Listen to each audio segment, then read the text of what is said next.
The famine was severe. It spread beyond Egypt, into Canaan. And Jacob's family, Joseph's family, was starving. More than a decade had passed since Joseph's brothers sold him into slavery. They believed he was dead, buried by time and guilt. But Joseph was alive, ruler of Egypt, second only to Pharaoh. And now, his brothers came to him, not for reconciliation, not for forgiveness, but for grain. Jacob said, "I have heard there is grain in Egypt. Go down there and buy some so that we may live and not die." 10 of Joseph's brothers made the journey. Only Benjamin stayed behind. Jacob wouldn't risk losing another son of Rachel.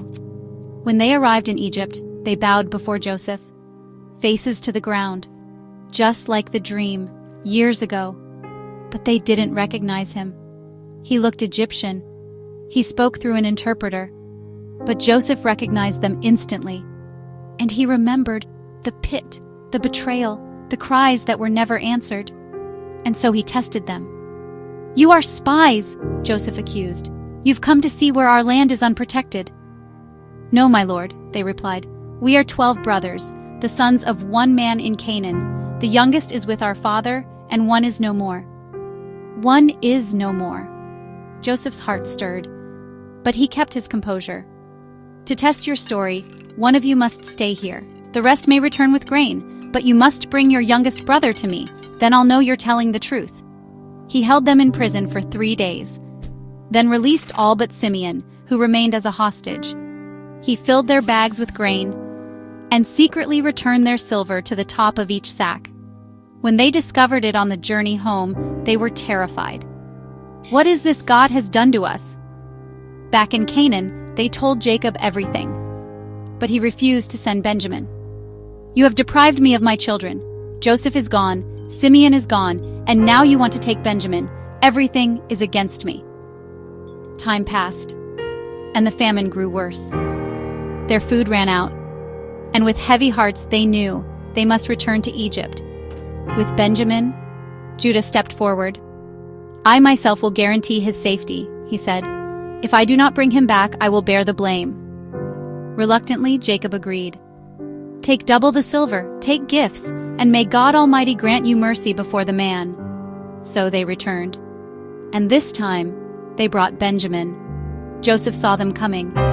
He told his steward, "Take them to my house, prepare a meal." The brothers were afraid. They thought it was a trap. They approached the steward and explained the silver. But he replied, "Don't be afraid. Your God and the God of your father has given you treasure in your sacks. I received your silver." And then Simeon was released. They washed, refreshed, and waited. And Joseph came home. When he saw Benjamin, his heart nearly broke. "Is this your youngest brother?" he asked. Then he said, "God be gracious to you, my son." He hurried out, his emotions too strong.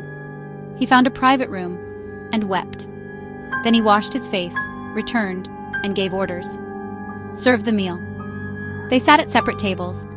Egyptians would not eat with Hebrews. But Joseph arranged them in order of their birth, from eldest to youngest. The brothers looked at each other, astonished. And Benjamin received 5 times as much as the others. They feasted and drank freely. But Joseph wasn't done. He needed to know, had they changed? Would they still sacrifice a brother to save themselves? So he devised one final test. But that's a story for tomorrow. Today, a family begins to move toward redemption. Not with words, but with mercy. You may carry wounds from your past. You may face those who hurt you. But forgiveness doesn't begin when they apologize. It begins when you let God lead. Leave a cross if you believe God can restore what betrayal tried to destroy. Credits. He speaks truth.